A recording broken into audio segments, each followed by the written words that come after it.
still raining. It's raining on Monday still here, so we're stuck inside. I want to just touch on a news topic that's coming across the wire here.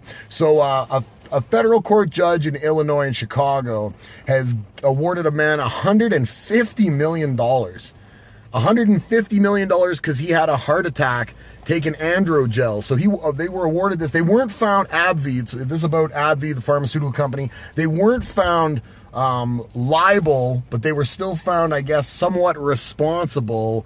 So there's not going to be any more penalties as far as, I guess, as far as this goes, but there's a bunch of other people in litigation with them over this.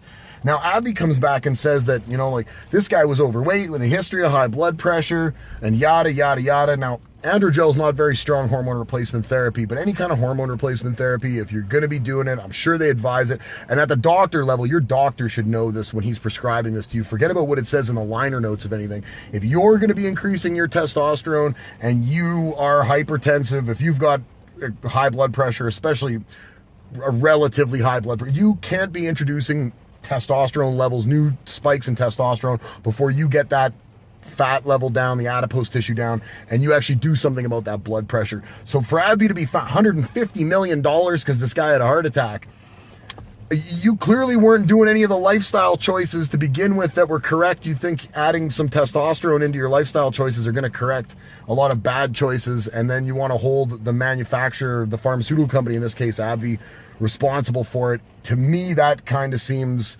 ridiculous. Apparently, that's not how a judge in Illinois sees it. I'm sure this will be appealed, but there's a whole bunch more litigation to come. I guess people are taking androgel and having heart attacks. I would imagine it's probably a lack of people doing the proper due diligence with the rest of their lifestyle and not just the androgel. But I'm not the federal court judge in Illinois, so I'm sure AbbVie would rather they'd rather hear my opinion than his, but my opinion doesn't hold any water.